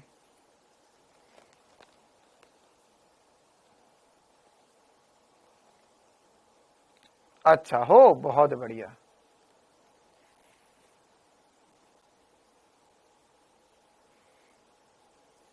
अरे बहुत बढ़िया, 3-4 लोग जुड़वा हैं। अरे बहुत सारे, 6-7 लोग अपनी क्लास में जुड़वा ही जुड़वा है। जुड़वा में भाई बहुत कंफ्यूजन होता है। हमारे कॉलोनी में 1-2 जुड़वा भाई थे ना, मतलब मेरे से उम्र 7-8 साल छोटे थे, तो उनकी कहानी पूरे गांव में मतलब पूरे कॉलोनी में सुनाई जाती थी। ठंड का दिन था तो दोनों स्कूल जा रहे थे, स्कूल जाने में लेट हो गए तो एक भाई को नहलाकर भेज दिया, फिर दोनों स्कूल चले गए, स्कूल से वापस आए, एक ने बोल दिया मेरे को सुबह नहलाया तो था, इसको फिर से नहला दो। फिर पता चला कि जिसको नहलाया था उसी को दोबारा नहला दिया। एक ही बच्चा 2 बार नहा रहा है। एक बच्चे ने दूध पिला दिया उसको, फिर थोड़ी देर दोनों घूम कर आए, फिर उसी को दूध पिला दिया वापस से। फिर वो बोल रहा नहीं मेरे को 2 बार हो गया है, अब इसकी बारी है। तो ऐसा तुम ना करो है ना कि अपने जुड़े हुए भाई की मार्कशीट भेज दो। देखो है ना, एक बार हमारे को एक बार एक प्राइवेट यूनिवर्सिटी है पुणे में, उसमें ऐसा ही हुआ था। 2 जुड़वा भाई थे, तो मतलब मेरे को तो मेरे दोस्त ने कहानी सुनाई थी, वो भी वहां पे काउंसलिंग करवाने गया था। तो वो बोल रहा था कि भाई मैं काउंसलिंग करवाने गया था तो मैंने तो एक अजीब चीज देखी है ना। एक लड़का था, उसका कोई जुड़वा भाई था, अब दोनों दिखने में बिल्कुल सेम। तो अब उसने क्या किया, पहले अपनी काउंसलिंग करवा ली। अब उसका भाई कहीं दूसरी जगह काउंसलिंग करवाने गया, अब उसके भाई की 2 जगह काउंसलिंग एक साथ आ गई। तो जो पहला भाई था वो गया, उसने अपने डॉक्यूमेंट्स वेरीफाई करवा दिए, एडमिशन करवा लिया। अब उस भाई को भी इसी कॉलेज में एडमिशन लेना, लेकिन वाली सीट भी नहीं छोड़नी थी कि वहां पे भी जाकर देख ले। तो गया, आधा घंटा कॉलेज में घुमा, फिर वापस आ गया दूसरे भाई की मार्कशीट और पेपर लेकर कि लो भैया एडमिशन कर दो मेरा। उसने उसका भी एडमिशन करवा दिया, एक ही ने दोनों का एडमिशन करवा दिया। स्कैम चल रहा है ये। द्रव्यमान केंद्र की गति क्या होता है भाई, द्रव्यमान केंद्र की गति क्या होता है। तो अब द्रव्यमान r/3 क्वेश्चन में देगा बेटा, क्वेश्चन में देगा r/3 क्वेश्चन में दिया है। ठीक है, मेरे साथ तो एक बहुत खतरनाक काम हुआ था, मतलब उस दिन तो मुझे भरोसा उठ गया था दुनिया पे से। एक बार मतलब मैं और मेरे साथ में एक मेरा दोस्त रहता था, हम दोनों अलग अलग कॉलेज के थे जब मैं कॉलेज में था, 2nd-3rd ईयर में। तो अब हम जहां जिस फ्लैट में रहते थे, हमारे बगल वाले फ्लैट में 2 जुड़वा भाई रहना है। हमको नहीं पता था वो दोनों जुड़वा है। अब चक्कर ये थी कि 2 भाई थे वो, उन दोनों में से एक मेरे कॉलेज में था और एक मेरे दोस्त के कॉलेज में था। अब क्या होता था कि हमने कभी दोनों को साथ में नहीं देखा था, हमने हमेशा किसी एक को देखा। तो एक लड़का हमें बाहर घूमता दिखता था तो वो विश करता था, जैसे कॉलेज जाओगे तो तुम्हें भी विश करना पड़ेगा, आपका जो सीनियर होगा गुड इवनिंग गुड मॉर्निंग। तो क्या होता था, कभी उन दोनों जुड़वा हमें से एक हमें रोड पे दिखता था तो कभी मुझे विश करता था गुड इवनिंग, कभी मुझे देखता ही नहीं था, मैं साइड से निकल जाता था, मेरी तरफ देखकर अनदेखा करके निकल जाता था। कभी मेरे दोस्त को वो good morning good evening wish कर रहा है और कभी उसके साइड से निकल रहा, बिना देखे अनदेखा करके निकल गया। वो तो हमको समझ ही नहीं आ रहा ये क्या गजनी टाइप का लड़का है क्या, कभी हमको देखता है, कभी मुझे विश करता है, कभी इसे विश करता है, कभी हम दोनों को कभी मेरे को बिना देखे निकल लेता है, कभी उसे बिना देखे निकल लेता है। और दोनों के पास कपड़े भी एक जैसे, कभी वो उसके कपड़े पहन रहा, कभी उसके कपड़े पहन रहा। एक दिन सुबह हम लोग 7-8 बजे उठे थे, 9 बजे कॉलेज जाना था, हम लोग सुबह चाय पीने चले गए। तो हुआ ये कि वो दोनों भी उठे हुए थे। मैं और मेरा दोस्त हम दोनों चाय पीने निकले, तो जैसे ही फ्लैट का दरवाजा खोला वो बाहर खड़ा हुआ था, उसने हम दोनों को विश किया गुड मॉर्निंग सर। हमने बोला वेरी गुड मॉर्निंग भाई। हम दोनों चले गए चाय पीने। बाहर है ना, जहां पे मल्टी बनी थी उसके बाहर चाय की एक छोटा से टपरी टाइप थी, वहां पे हम चाय पीने गए। तो हम चाय पीने रहे थे और अचानक से मेरी नजर सामने पड़ी। मैंने देखा कि जो लड़का भी वहां नींद में था, जो फ्लैट के बाहर खड़ा हुआ था, वही लड़का मुझसे पहले पहुंच गया यहां पर, आधी चाय खत्म करके आधा समोसा खाकर खड़ा हुआ है और मुझे देखकर हाय हेलो भी नहीं कर रहा है। वहां तो अभी गुड मॉर्निंग कर रहा था, यहां अब देख भी नहीं रहा है मुझे। तो मैंने बोला ये कौन सा फिजिक्स है असंभव कि भाई वहां खड़ा था, वहां मेरे को देखकर बड़ा खुश था कि सर सुबह आपसे मिल लिए, और यहां देख भी नहीं रहा है, और ये इतनी जल्दी कैसे आ गया। हम भी तो साथ ही में आ रहे थे, ना तो ये हमारे आगे निकला, ना तो हमें कहीं जाता हुआ दिखा, और ना इसके पास गाड़ी है, इतनी जल्दी कैसे निकल गया। उस दिन तो मेरे को दिन भर चैन नहीं मिला भाई, वो रातों की नींद उड़ गई मेरी। तो मतलब क्या देख लिया ये। मेरा दोस्त, मेरे साथ में जो मेरा दोस्त था वो भी परेशान, मतलब हम दोनों के साथ जो बीता था वो हम दुनिया को सुना नहीं पा रहे थे कि हमारे साथ क्या घटना घटित हो गई। फिर उसके बाद में अगले दिन वो मेरे को मिला, मैंने बोला कि भाई एक बात बता, तू कल सुबह वहां पर कैसे पहुंच गया हमसे पहले। तो बोलता नहीं सर मैं नहीं पहुंचा। अबे यार क्या सी बात कर रहा है, तू यहां पर था, तू वहां पर भी था, तो एक साथ 2 जगह कैसे हो सकता है। फिर हमें अंदर से एक और आवाज आई, फिर उसका एक और भाई निकल कर आया, बोले सर ये मेरा छोटा भाई है। मेरा छोटा कहां से, तेरे बराबर का तो है। तो बोलता हाँ सर हम दोनों जुड़वा भाई है, हम दोनों में 5 मिनट का अंतर है, ये मेरा छोटा भाई है, मैं इसका बड़ा भाई हूं। मेरा धन्य हो गए भाई, छोटे भाई और बड़े भाई के चक्कर में हमारे तो रातों की नींद उड़ी थी, चैन नहीं आ रहा था हमें कि ऐसा कैसे संभव हो पा रहा है। देखो भाई, तो द्रव्यमान केंद्र की गति में क्या क्या हो सकता है।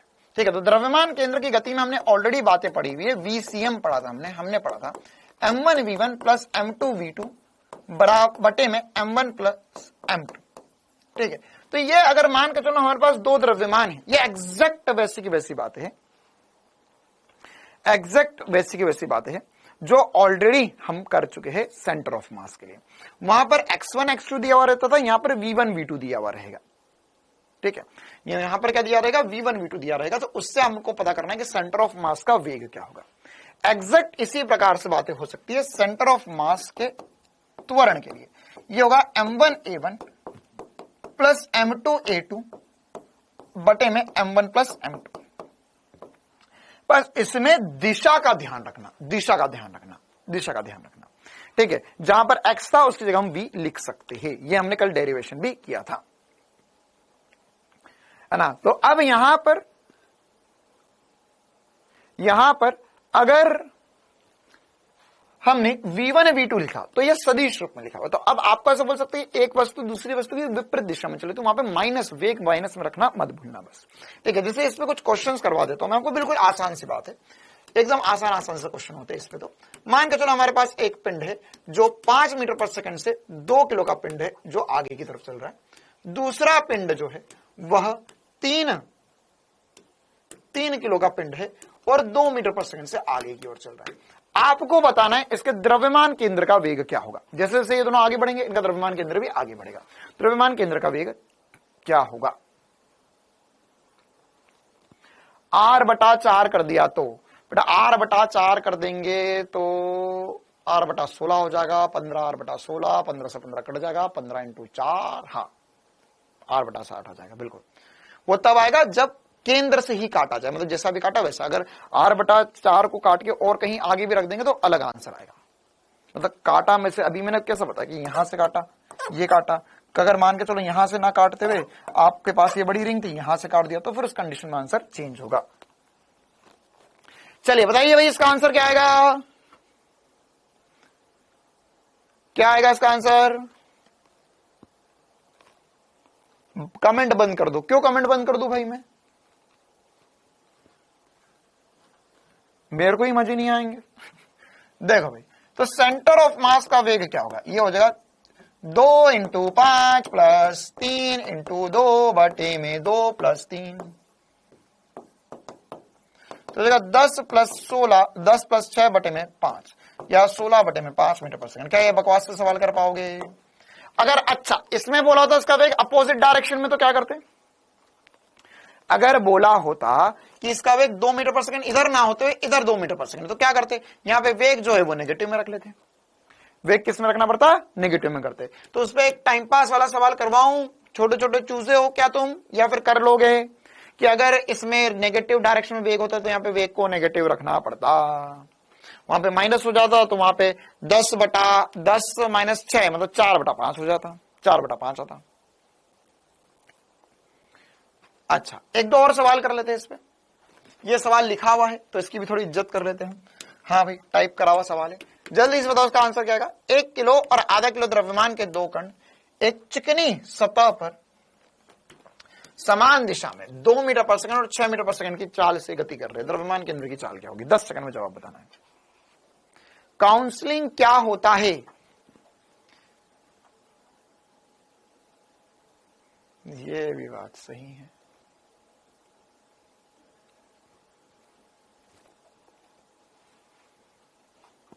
देखो अब अगर मैं कमेंट बंद कर दूंगा तो ऐसी बातें मुझे कैसे पता चलेगी काउंसलिंग क्या होता है। अब मैंने कभी ये सोच नहीं पाया ना, तो मुझे तुमसे कितना कुछ सीखने को मिलता है इन कमेंट के जरिए।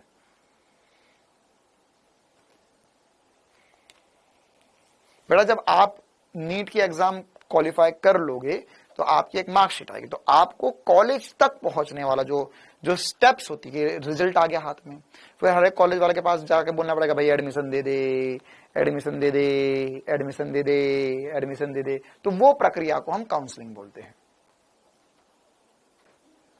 10/3 बहुत ही बढ़िया। कैसे करेंगे? ये लिखा हुआ आधा किलो, तो ये हो जाएगा sir m1v1 centre of mass. सीधे कर दो क्या मैं सॉल्व? m1v1 चलो फॉर्मूला लिख देते एक बार और, m1v1 प्लस m2v2 अपॉन में m1 प्लस m2। ये होगा 1 × 2 प्लस आधा × 6 बटे में 1 प्लस आधा, तो ये हो जाएगा 2 × ये 3, 6 × आधा करोगे तो 3 आएगा। क्या बात समझ में आई? 6 × आधा करोगे तो 3 आएगा, बटे में 1.5, बटे में 1.5, तो जाएगा 5 बटे में 1.5, या हो जाएगा, पॉइंट उड़ा दिया मैंने, तो ये हो जाएगा सर 3 नीचे, तो 10 बटे में 3। ठीक है, किसी को ऐसा नहीं अच्छा लगता तो ऐसा भी कर सकते थे। 0.5 लिखा हुआ तो इसको 1/2 kg रखकर भी सॉल्व कर सकते थे पूरा, कोई दिक्कत नहीं है।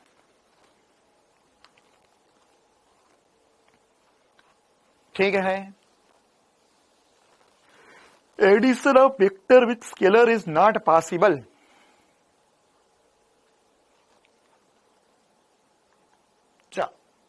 अच्छा एक और सवाल कर दो। अब ये आई कैप जे कैप के रूप में दिया हुआ है, आई कैप जे कैप के रूप में दिया हुआ है, जल्दी से करके बताओ क्या आएगा जरूर आंसर इसका।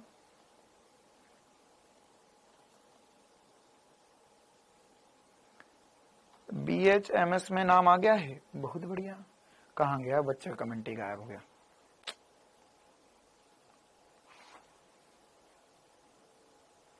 हाँ भाई सॉल्व करो। गवर्नमेंट कॉलेज की फीस कितनी होती है पूछने से पहले ये सवाल सॉल्व कर ले तो फीस नहीं लगेगी, सवाल सॉल्व नहीं करेगा तो फीस लगेगी। जल्दी करो।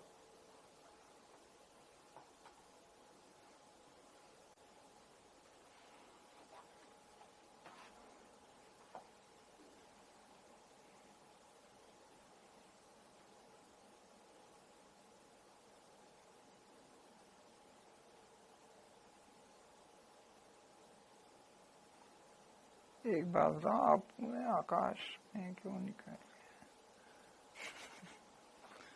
अमन पांडे, इधर उधर की बात कर ले तू बस। अब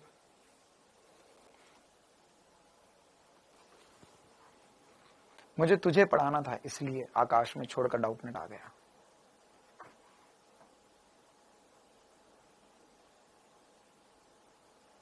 सी आएगा।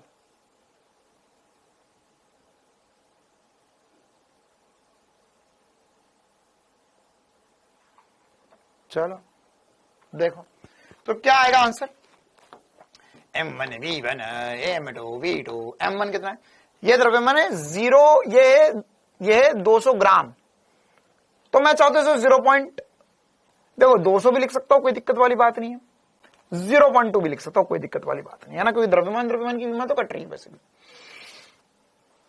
आप जैसा बोलो वैसा कर लो, तो मैं ज्यादा मेहनत नहीं करना चाहता हूं, मैं 0.2 लिख लेता हूं। तो 0.2 इनटू 10 आई कैप प्लस 0.5 इनटू 3 आई कैप प्लस 5 जे कैप बटे में 0.2 प्लस 0.5। कितनों को समझ में आ गया?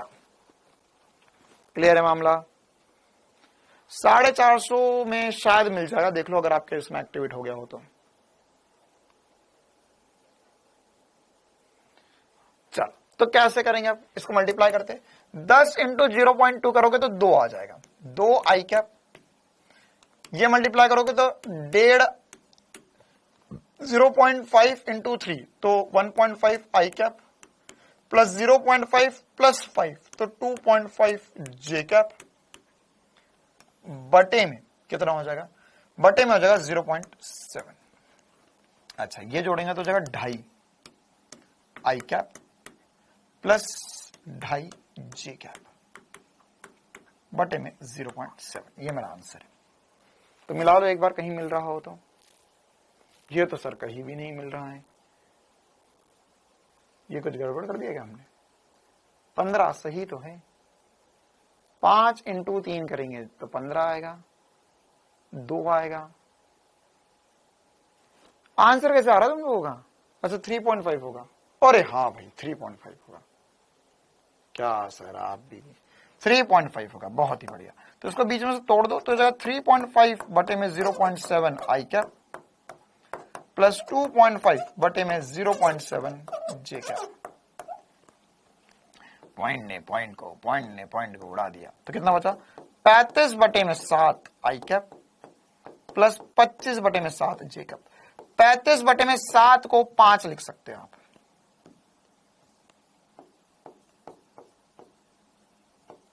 क्या लिख सकते हो?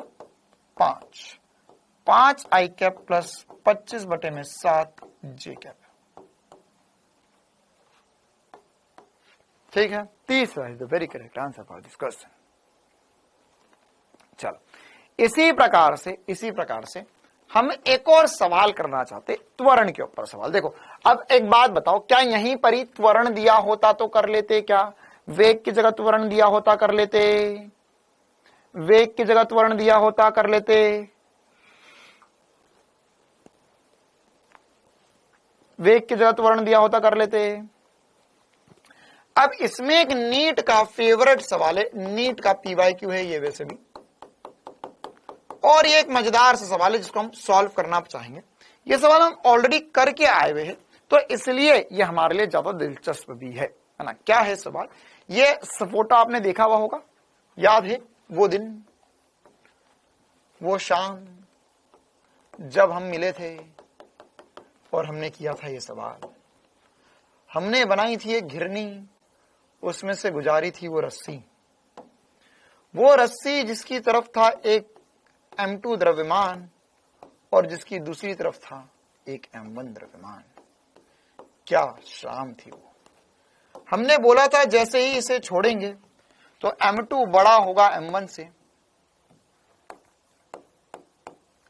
M2 बड़ा होगा M1 से, और इसे छोड़ते ही M2 जो है वो नीचे गया था, M1 ऊपर की तरफ गया था, ए त्वरण से। क्या शाम थी वो। याद आया?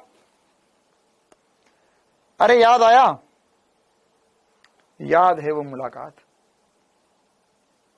अच्छा, तो अगर अब याद है आपको तो ये बताइए कि ये नीचे जा रहा है, ये ऊपर जा रहा है, तो इसका सेंटर ऑफ मास भी तो गति कर रहा है। सेंटर ऑफ मास भी तो गति कर रहा है, क्योंकि एक ऊपर जा रहा है एक नीचे आ रहा है, तो सेंटर ऑफ मास या तो ऊपर जा रहा होगा या तो नीचे आ रहा होगा।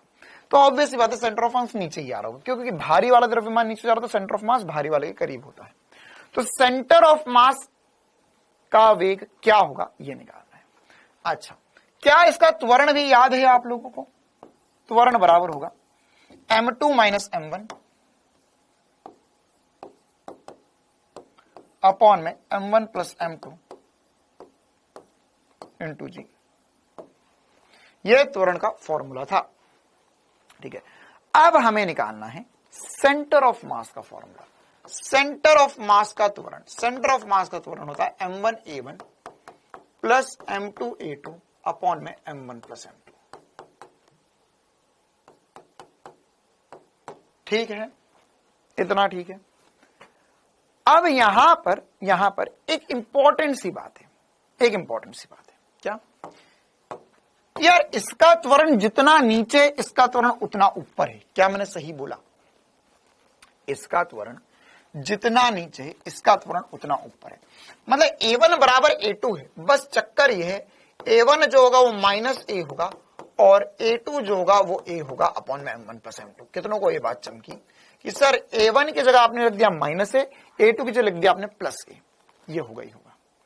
और मैं चाहूं तो यहां पर इसको मिला जुला कर लिख सकता हूं। यह हो जाएगा M2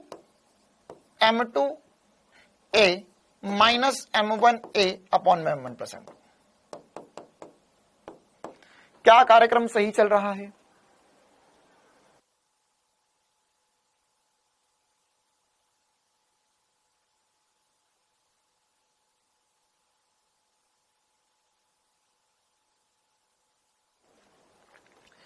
M2A minus M1A upon में M1 प्लस M2 अपॉन में M1 प्लस M2। ठीक है, A2 नेगेटिव क्यों होगा? A2 कहां जा रहा है? A2 तो ऊपर की तरफ जा रहा है ना। अच्छा, A2 नीचे की तरफ आ रहा है। Okay, no issue. हम इसको नेगेटिव उसको पॉजिटिव करते हैं, उससे कोई फर्क नहीं पड़ता वैसे भी। तो M1, अच्छा सर M1 को पॉजिटिव रखो और M2 को नेगेटिव कर दो। Okay, as you say that I do. तो M2 की जगह मैंने नेगेटिव रख दिया, M1 में पॉजिटिव रख दिया। ठीक है, तो अब यहां पर क्या होगा? इस पूरे में से A कॉमन आ जाएगा, यहां हो जाएगा M1 माइनस M2 अपॉन में M1 plus M2 into A। ठीक है, A की वैल्यू क्या है? A की वैल्यू है M2 माइनस M1 अपॉन में M1 प्लस M2 इंटू जी। उठा के रख दो, आंसर आ गया हमारे पास। तो यहां पर यह हो जाएगा M1 माइनस M2 अपॉन में M1 plus M2 into A, और A की जगह लिखेंगे हम M2 माइनस M1 अपॉन में M1 प्लस M2 इंटू जी। ये मेरे पास आंसर है, ये मेरे पास आंसर है। ठीक है, अब यहां पर एक छोटा सा ट्विस्ट है, क्या? ध्यान से देखो, तो ये M1 माइनस M2, ये M2 माइनस M1। ठीक, क्या है? M1 माइनस M2 एक M2 माइनस M1। मैं चाहूं तो इसको और सजा सकता हूं और सुंदर बना सकता हूं। कैसे?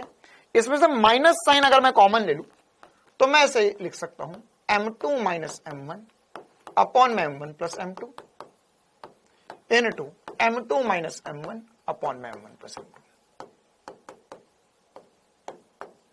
क्या क्या माइनस साइन, इसमें से माइनस साइन, देख इसको माइनस साइन मल्टीप्लाई करेगा तो m2 माइनस में हो जाएगा, m1 प्लस में हो जाएगा, जो यहां पे लिखा हुआ है। क्यों किया? ताकि मैं इसे हमेशा हमेशा के लिए बिना किसी समस्या के आसानी से याद रख पाऊं। माइनस साइन बाहर रहने दो, यह m2 minus m1, m2 minus m1, m1 plus m2, m1 plus m2। तो मैं इसे लिख सकता हूं m2 माइनस m1 अपॉन में m1 प्लस m2 का स्क्वायर इंटू जी, का स्क्वायर इंटू जी, का स्क्वायर इंटू जी। ठीक है, मतलब कि इस फॉर्मूले को बनवाया या डिराइव इसलिए करवाया क्योंकि इसका रिजल्ट जो है बहुत आसान है और मजेदार तरीके से हम हमेशा के लिए याद रख सकते हैं। क्या हमने पढ़ा था कि सर एक का त्वरण जो होता है, एक का त्वरण जो होता है होता है m2 माइनस m1 अपॉन में m1 प्लस m2 इंटू जी। तो अब दोनों का सेंटर ऑफ मास का जो त्वरण होगा, सेंटर ऑफ मास का जो त्वरण होगा वो होगा m2 माइनस m1 अपॉन में m1 प्लस m2 का स्क्वायर इंटू जी। आई बात समझ में? m2 माइनस m1 अपॉन में m1 प्लस m2 का स्क्वायर इंटू जी होगा। क्या ये बात क्लियर है सभी को? क्या इतना है चमकता सभी को?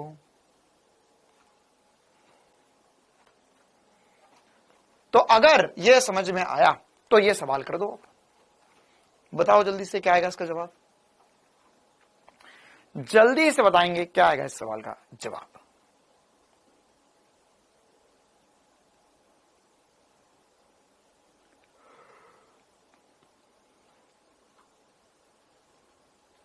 हाँ, डायरेक्ट फॉर्मूला भी याद रख सकते हो इसका, कोई दिक्कत वाली बात नहीं है। अरे मूर्ख, ये क्या फिर क्या खा लिया इसने बीच में? मैं क्या ये फॉर्मूला, ये एक बच्चे का खतरनाक कमेंट आया, मजेदार, वेरी फनी, बोला कि सर क्या इतनी मेहनत कर रहे थे, एक ही जगह जी याद कर लेंगे। कहां एक ही जगह जी याद कर लेगा? ये अलग फॉर्मूला m2 माइनस m1 अपन में m1 प्लस m2 का स्क्वायर इंटू जी है मेरे प्यारे। Division of vector with division of vector possible? Not possible. Division of vector with scalar possible. देखो तो क्या कहना है क्वेश्चन में, हमें त्वरण में दिया गया सेंटर ऑफ मास का त्वरण जो होगा वो हो जाएगा नेगेटिव इंटू, ये हो जाएगा 3m माइनस m अपॉन में 3m प्लस m का स्क्वायर इंटू जी। या मैं लिख सकता हूं माइनस में 2m अपॉन में 4m का स्क्वायर, m से m कट गया इंटू जी। यह हो जाएगा कुचक कुचक का स्क्वायर मतलब 1/4, तो g बटा 4 हो जाएगा। यह मेरा आंसर आ जाएगा। नेगेटिव क्या आ रहा है? नीचे जा रहा है, ऑब्वियस सी बात है सर, द्रव्यमान केंद्र नीचे ही जाएगा हमेशा।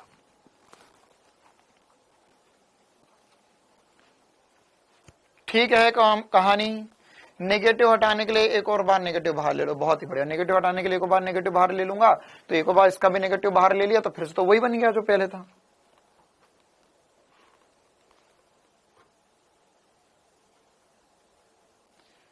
ठीक है मामला।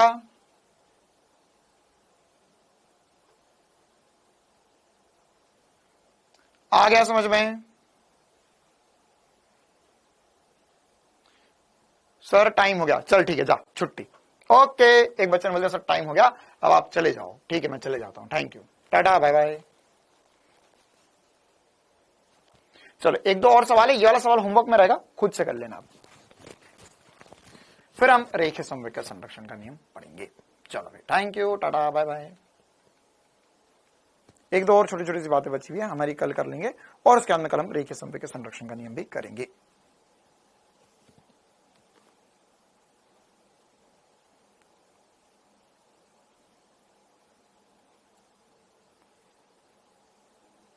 चलिए, और किसी को और कुछ doubt? Nice to meet you, nice to meet you too, thank you. Deepanshu Saini, हाँ बेटा बिल्कुल। चलो ठीक है, ओके।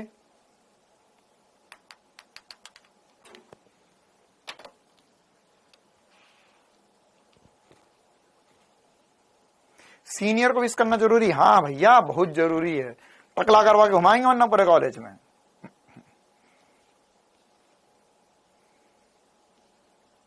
हाँ, कॉलेज में फर्स्ट ईयर में एक लड़के को टकला करके घुमाया था पूरा कॉलेज।